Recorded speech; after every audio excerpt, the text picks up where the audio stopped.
Hey there, welcome back to the eLearning Champion podcast, where we explore key strategies, trends, and triumphs shaping the world of learning and development. Dear listener, grab your coffee because today we have an intriguing episode lined up for you. We'll be looking at how to make learning more meaningful and improve cognitive growth with expert speakers in the field, Lucy and Anna. Hello there, ladies. Hey, thanks for having us. Great to be here, Sherna. Nice to meet you. Thanks for having us. So, Lucy Hutchinson and Anna Shildrick are co-founders at the AI Connective. Both are educators with 30 years of experience making learning meaningful across disciplines, age groups, and borders. Lucy is from the United States living in Mexico, and Anna is from the UK, splitting her time between Mexico and Spain. Lucy and Anna, I'm really looking forward to the episode today. We are as well. Me too. Before we dive in, make sure you'll never miss an episode packed with valuable tips, inspiring stories, and the latest industry buzz by following us. Now, to get started. So, what does meaningful learning look like in the workplace, and how does it differ from traditional corporate training? Ooh, jumping right in. Great question. I would say that meaningful learning in the workplace really strays from that passive compliance of box checking or content delivery, that sit and get that we talk about in the classroom. It's about identity formation and transformation of mental models. I really think that the learning journey becomes personally relevant because it connects the learner's own goals and even their identity and in this evolving professional context. Right.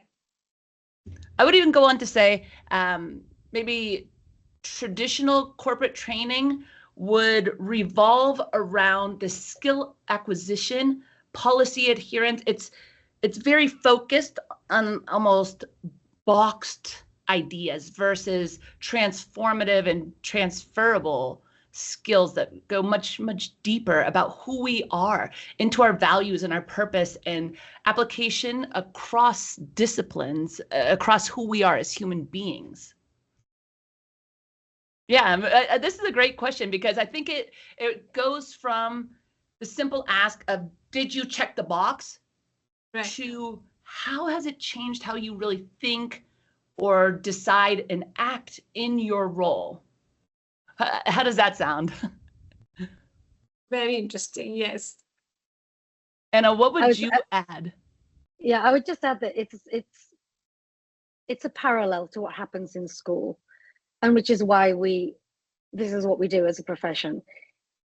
School tends to put things in boxes and checklists that are great for the administrators, great for people to say, oh, I did the module, I delivered the module, right?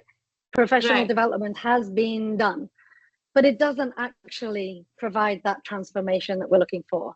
And that transformation that is where a human reflects and understands how they reflect, and then move into that space of, does this change me?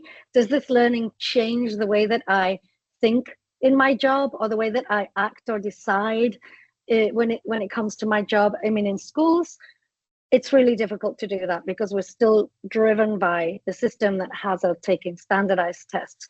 But in the workplace, where we're looking for innovation and creativity and transformation, this is the place where learning and development professionals can really hone in on, does what I'm delivering actually deliver transformative change? Yeah, I think that's what it means to become more meaningful. Wow, interesting. Right. So, Anna, how can cognitive growth in adults be measured beyond a surface level metric like completion rates or satisfaction surveys? Yeah, so it's harder to measure growth if you're not doing completion rates or satisfaction surveys. It's much harder to measure it.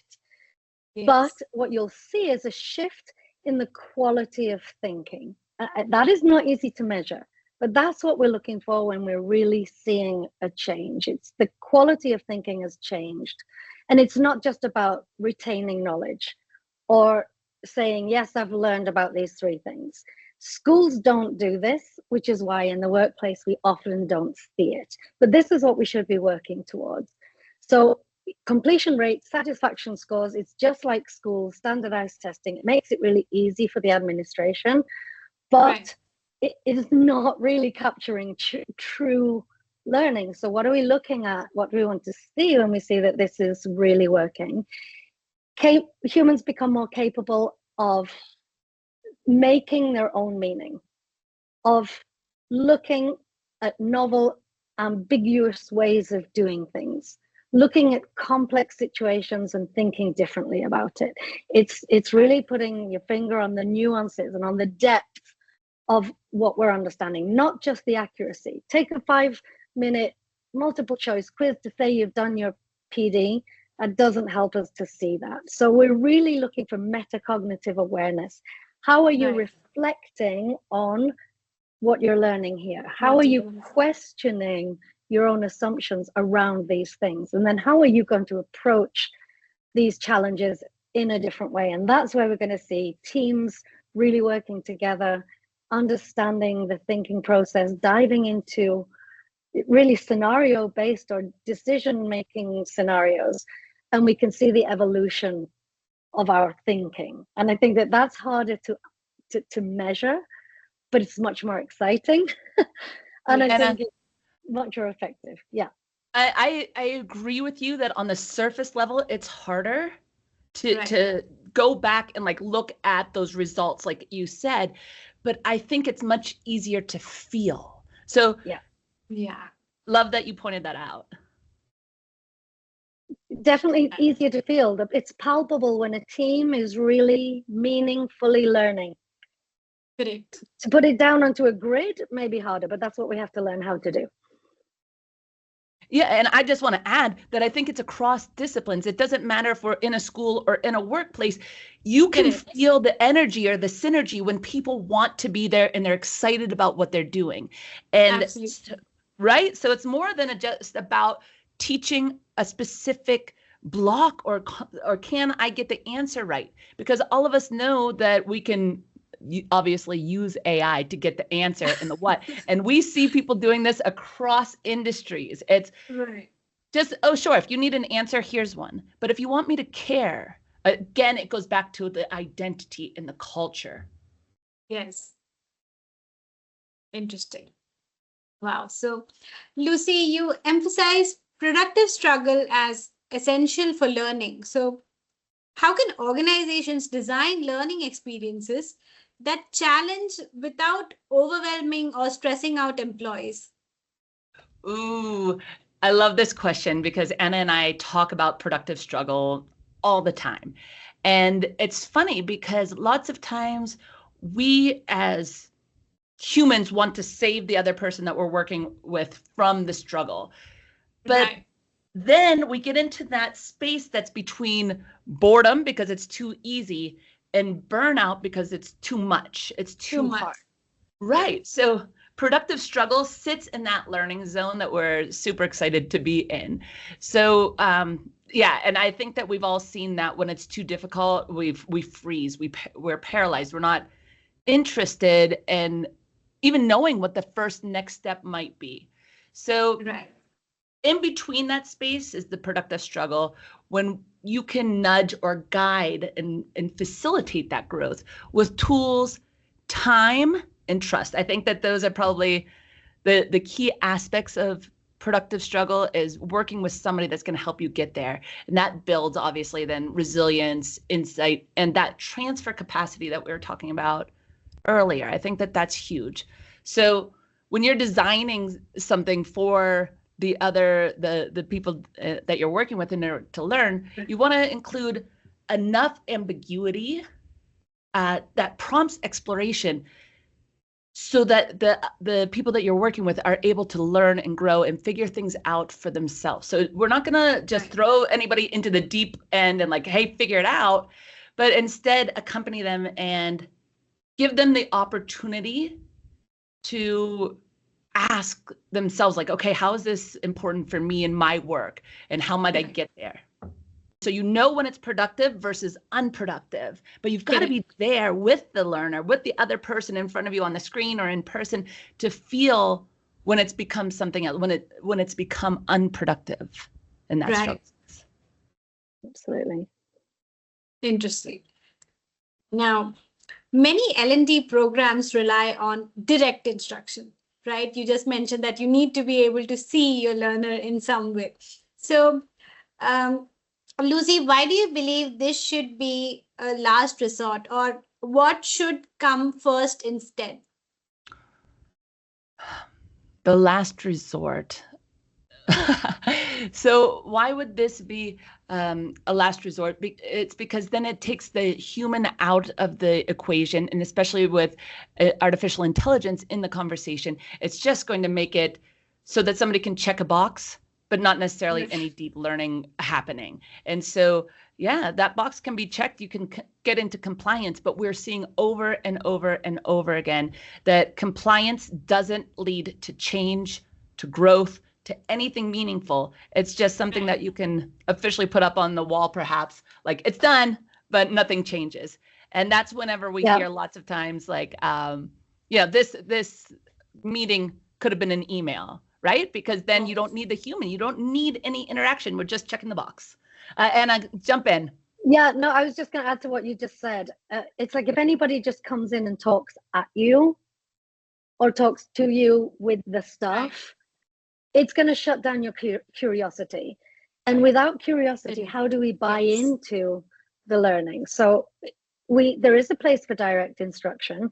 It does exist. It should be there, but it definitely should follow and not precede curiosity. So curiosity at the very beginning of everything not only allows us to buy into it, but it allows us to construct our own meaning around it, because you may understand something entirely different to how I understand it, and then we need to celebrate those differences.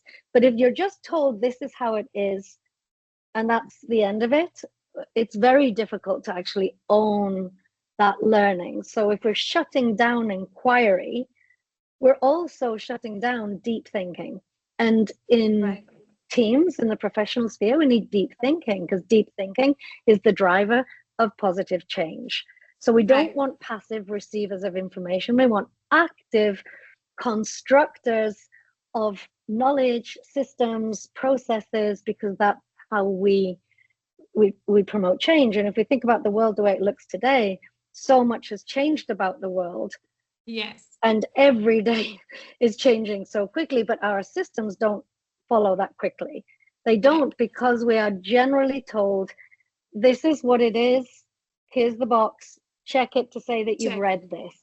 Right. And so that's what we would love to take away. So yes, direct instruction, it has a place, but a minimal place, and definitely after the process of curiosity.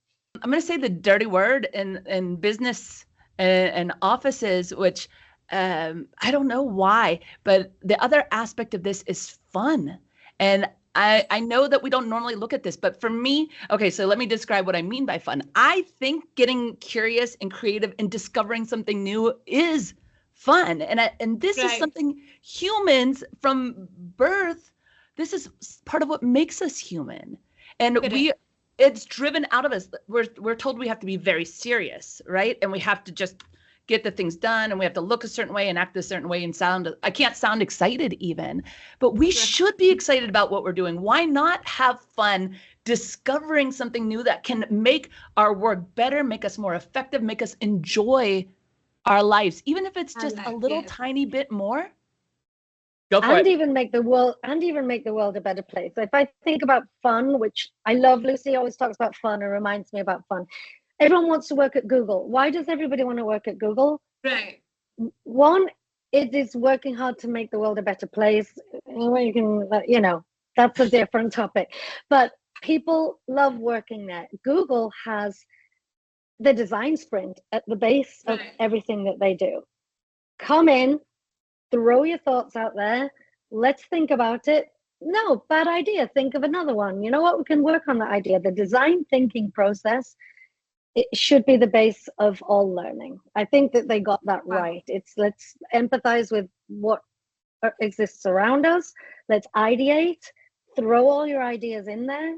There's no failing. It's all good. And then from there, we can start to really learn about what's around us and what tools we have, what do we have in our hands to make the solutions. And I don't think enough of us are doing that type of thinking. Right. Wow. Right. Okay. Now, you mentioned AI earlier, Anna. How can AI be used to deepen rather than dilute the quality of professional learning? Very good question, because one of the greatest risks of AI is that it will allow us to not think. It will give us the answers. Yes. And it will take away our potential to develop greater thinking or cognitive abilities. Yes. So much of AI is just automating your tasks, doing things quicker, writing things that you would never say. And if we look at the potential of AI, not just the risks of AI, it is enormously, enormously powerful for enriching learning if we use it to provoke thinking. So how do we use it to provoke thinking? So this again goes back to everything we've said: productive struggle, design thinking. We have to augment our cognition. So we have to use AI to challenge our assumptions, to notice the patterns, how the things that I input, let me notice what I'm inputting and see the patterns that emerge that I probably hadn't noticed myself, and then challenge my patterns, challenge my assumptions, and then try to expand my mental models. And we always talk, Lucy and I talk all the time about metacognition. AI has enormous power to give all of us the chance to be involved in metacognition, and we don't do a lot of metacognition because it's not on our school curriculum, so we don't grow up understanding that we should be thinking about our thinking. So AI gives us an opportunity to think about our thinking if we use it as a thinking partner, and that's what a lot of people are not doing. They're using it because they think, oh, AI's out there, quickly, let's just make sure that our staff are using AI. Use AI to do your emails. That shouldn't be the first point. The first point is to use AI to ask better questions, right? To ask better questions. Before I ask it to do anything for me, I need to ask better questions. I need to analyze the reasoning that I'm using. And I need to analyze how I justify what I say. So by using it as a cognitive mirror, I think that that's one of the most important things. Lucy, do you want to kind of dive in on that? You know I do. Yeah, I do. So if we were talking before about the fun of discovery and being creative and being curious, then AI becomes your partner, just like Anna said. We're not just doing it again to check some box that isn't important to me. I mean, we can do that too, but that's another that's another side of it. The exciting aspect comes in when I have something that I'm deeply passionate about, that I have the space and the trust from my immediate supervisor or where I work, in order that they trust me to use some of my time to deep dive into what excites me about my work. How can I find answers that maybe nobody else has thought about? So when people talk about AI crushing critical thinking, I'm like, I think you're using it wrong, right? So instead, synthesizing my own ideas and asking, what am I missing? Where are my assumptions? And testing the AI back. Are you sure? Using everything that you know about me, like, where am I hitting the nail on the head? What am I missing? What are the principles, the mental models that haven't come up in my questions to you? And then being metacognitive, like Anna says, it's one of our favorite topics, right? One of our favorite words. And I was going to say that sometimes when I've done professional development for adults in the professional world, it's very uncomfortable for them, this process of analyzing my assumptions and realizing that I'm falling into this pattern. It can be uncomfortable for us to face those things, but that is where we grow. That is the place where we grow. So whenever I host any type of PD, it's what belief systems are you bringing into this before we even start? How do you know that? How are you going to challenge those things? Because if I walk away and say, okay, I gave you a 5-day course on emotional intelligence, then I've done a great job, right? I did all the organizing, I did the communicating, but how do I know that any of that was actually left with the audience? It's only by them engaging in this and saying, you know, what am I doing here? How am I doing it? Why am I doing it? And then how I'm going to do this going forward. Yeah. So I think it's an uncomfortable process, but a deeply satisfying one at the end when you've gone through, you know, we talk about the divergent thinking becoming the convergent thinking. Divergent thinking is fun. Convergent thinking, it can be uncomfortable if you have to change what your belief system was telling you beforehand. Ooh, can I just add that you know, the science now shows too that where the deep learning happens is often in that uncomfortable space. We don't notice when we're learning. And you might just look at Anna and I and just assume like, oh, these are some pretty cool people. No, we're really big nerds. We are huge nerds that love to deep dive into these topics and look at it. But the way that we learn as humans is often in that uncomfortable space. That's why they say, get comfortable being uncomfortable, push yourself. Growth happens even in those moments where it doesn't feel like you're moving forward, but instead like the pathways of your mind are opening and expanding and changing, which allows for that new ideas, those new ideas and a new way to be created inside of your mind. So that opens up endless possibilities. And that's another thing that we love talking about, like the endless possibilities. Why are we complacent? Why are we just sitting here when we have the world at our fingertips? It's just so exciting. Very exciting, yes. Now, Lucy, you talk about fostering agency in learners. So what does that mean in a corporate context, and why do you think it is vital for long-term growth? Oh, yeah. So we've kind of been talking about agency all of this time, right? About having the freedom to, and the motivation to get into these ideas. What makes me curious? What makes me excited? Where can I get creative about what I want to learn and what I want to do? So agency and learning across the boards kind of refers to this capacity and confidence to choose, initiate, and direct one's own learning journey. And if we think about that, that is so exciting. So in a corporate context, this translates. I can't tell you the amount of times that we've spoken to somebody and said, okay, go ahead and get started on XYZ. And we have all been conditioned often from our schools, not everybody, not all schools, but to passively receive direct instruction, ABC, do this first, second, third. Instead, so we don't want people to passively await instructions, but instead try something, seek feedback, ask questions, pursue the knowledge. And again, we can be asking of the people around us. We can be asking of artificial intelligence, but the idea that we're pursuing knowledge that is aligned with what I'm doing professionally, but also with who I am as a human and what I'm interested in. Can I jump in there just really quickly? Because you said two things that are really important. The agency is the capacity, but also the confidence to do this. So if your company is not giving you this sense of trust, it's not providing a safe space for you to do that. You might have the capacity to do it, but you won't have the confidence to do this. And I read a lot about Tom Pizant and his shared leadership model, which is really old, but a lot of people haven't taken it on. Shared leadership is inviting your employees to chime in, right? To come in with ideas. That's what design thinking is about. The design sprints at Google is anybody can come in with an idea, but it has to be constructed. That culture of confidence has to be created very, very clear. And people are biting at the bit to give more. People are desperate to give their ideas and say, I think I have an idea, but we're told not to do that. So I think that, sorry, Lucy, I jumped in on your. No, I love it because I totally agree. Yeah.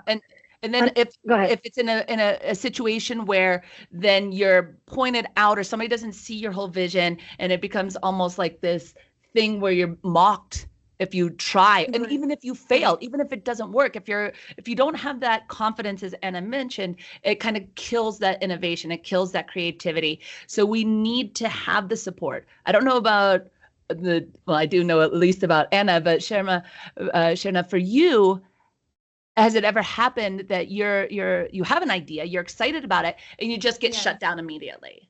Yes. Because that's happened to me. Yes. And guess what? I didn't stick around. I looked for a new place because I didn't feel like, when we say opportunities for growth, it's not just growing into a position that exists.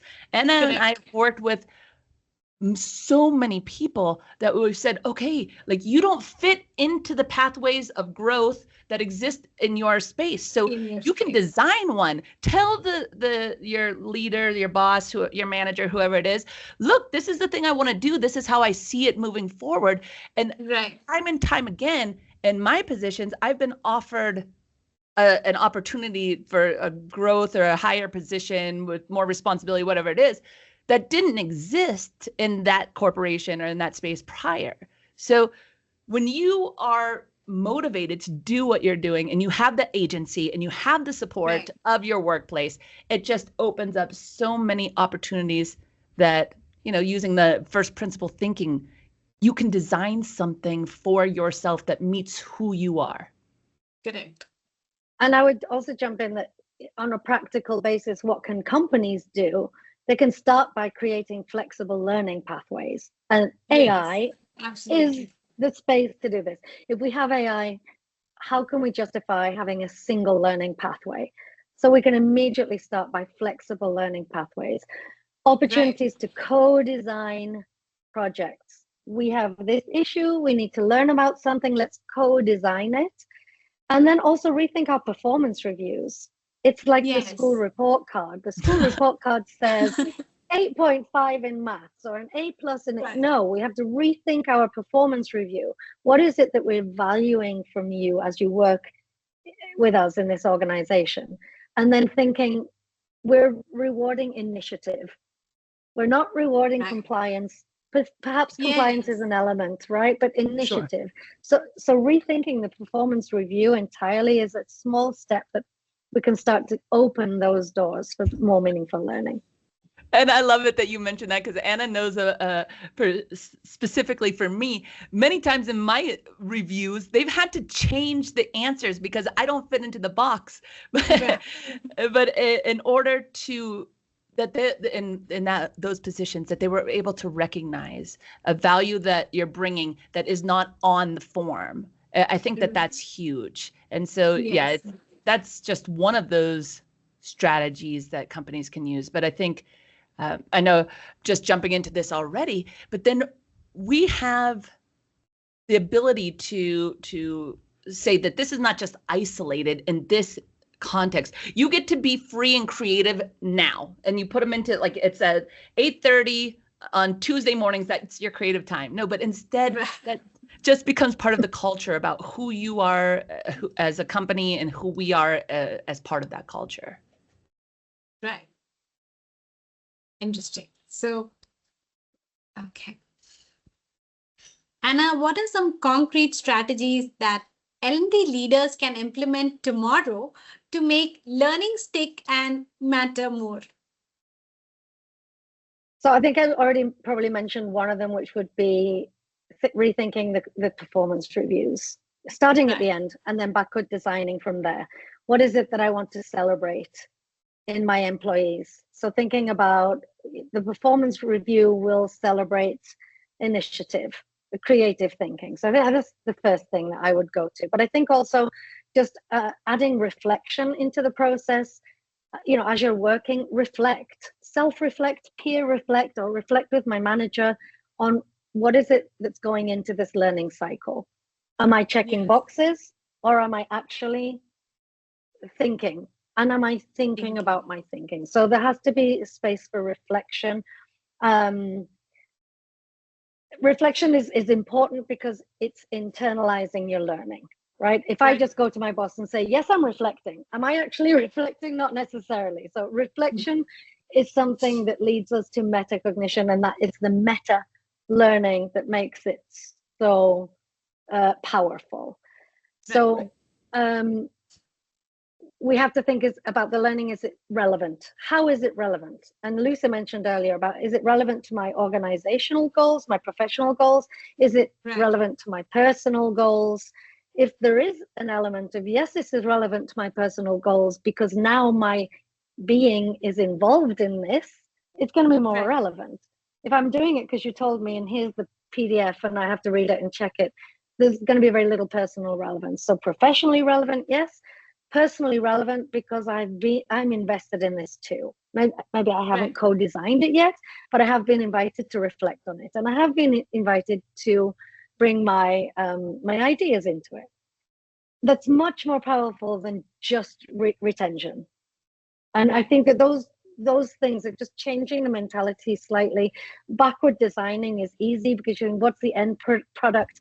I don't have the pathway yet. I don't quite know how I'm going to change everything I do as an L&D manager, but I know that the end point will be that I'm celebrating creativity and all of these human skills that are going to make our workplace better. And then from there we can backward design.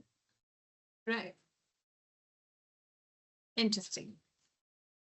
Now, Lucy, how do cultural expectations and cognitive habits developed in school impact adult learning and professional development? We humans are creatures of habit, right? We talk about this all the time, and we recognize it in ourselves all the time. Even muscle memory and all of these things are coming from habit. So the residue of schooling lingers in all of our spaces, right? In adult learning, deference to authority, the fear of failure. We talked about that a little bit earlier. And then even the checking the boxes, that craving the right answer, the one right answer. There's none of the how might this look or how could it be. It's there's one right answer, and you either have it or you don't. And if you don't, yeah, then you're failing, and then you're an embarrassment for your team or whatever it is, versus everything that we're talking about with the agency and the creativity and the productive struggle, where you're trying different things and seeing how it fits. So these cognitive habits ingrained in us from years and years of education really can limit our ability as adults to engage with complexity, being in that uncomfortable, uncertain space, and being capable. This is why, going back to AI, this is why using artificial intelligence can be so great, because then when we have that self-directed inquiry, we don't have to worry about the wrong answer. We don't have to worry about being exposed in front of our colleagues or our bosses, because we are in that place where it's okay not to know. Nobody's laughing at us. Nobody's seeing us, or that fear of failure kind of disappears. So again, that comes back. I think it's that we are unconsciously, another big part of it is that we are unconsciously expecting the trainer to come in and mirroring our experiences from the past. So there's somebody up in the front, like talking at you and giving you information that you are just the passive receiver. And I talked about this earlier about the passive recipient versus an active participant in this space. So, and obviously this doesn't hold up in dynamic workspaces. We need that space to do all of this. So to disrupt, I would call it like this conditioning. Organizations have to kind of break that up. We have to help adults unlearn, right? We talk about this a lot after when we're finished with some of the PD. Is like, okay, what are you taking with you, and what are you going to work to unlearn? And yeah, that's huge, right? I also think that, we can, as teachers, well, Lucy and I were both administrators as well, so we would watch teachers and say, and we would see how teachers would see students, so they don't understand, they've got nothing to give, they're lazy. No, they just haven't had a chance to shine. The exact same thing has happened. Loads of the PD that I've given in the business world, people have sat there quietly and thought, I have a lot to say, but nobody knows it. So I get my performance review at the end of the day. It's a poor performance because, you know, I didn't shine in the, it's like the fish can't climb a tree, right? The same thing. So we've got to understand how many people are not thriving and how they could be thriving. There are so many more people who could be thriving in all of these environments, and we're just not allowing them to do it. Love that, Anna. I think we often talk about how what students need is what the teacher needs, and it's what the adult needs, it's what the worker needs. These are just fundamental human needs. And the more that we talk about artificial intelligence, the more we're talking about human intelligence, and the more we're talking about what it is that we as humans need in order to have the space to grow. And Anna's exactly right. A lot of times, I think all of us have sat in sessions with pretty incredible ideas in our minds, but we don't know that there's a space for our ideas. We're not invited into the conversation. And so this is what I think really comes back to. So when you talk about the cultural expectations that we've learned from school and all of this, we have learned to be a good student. You have to sit quietly. The desks don't move. All of it. Obviously, that's changing, right? We want to explore. We want to get excited. We want to try something new, because this is where growth happens across the board, right? This is how we set ourselves apart. We can still do what we know works, but we can invite in this innovation to see what else might make it even better. Wow. Yes. So, okay. So Anna, what is the biggest myth you see in learning design, and how does your approach turn it on its head? I think I've seen this everywhere. The belief that simplicity equals efficiency. Right. Where you reduce all of the friction, the complexity, the confusion, the discomfort, you reduce it down to something easy and doable to check the box. And that to me is not efficiency. Efficiency is creating a team that is bubbling with enthusiasm, bubbling with creative thinking, great communicators, safe in their space to think and redesign their mental models, because that's how we grow as a society, when we have companies, organizations, systems, processes that are constantly looking, how can we do this differently? But we simplify everything, and that we think that that's efficiency, but efficiency can actually just be stifling our growth. So I think that true learning or understanding or growth isn't efficiency or the absence of confusion or complexity. It's actually the result of working through it. That is true efficiency, and that is true growth, and that is something that is messy and it can be scary for people. But that's why, again, I'll go back to think about your performance review is going to celebrate those with initiative. Then that will help us to backward design. Yes, we want messy. Yes, we want authentic problems to think about. Yes, we want to flounder and wonder and get it wrong and then get it right again. And then perhaps we can talk about frameworks and theories, right? Because then we've done all of the work. So I think that that's the biggest myth that I've seen again and again. Let me just add to that, because yes, and my mind just goes so in so many different directions when we have these conversations, because I find it thrilling, really, truly thrilling. But then, so we like, okay, we've worked with so many people that are like, okay, but I don't get it. I don't know what's happening in the beginning, in that productive struggle aspect that we keep coming back to.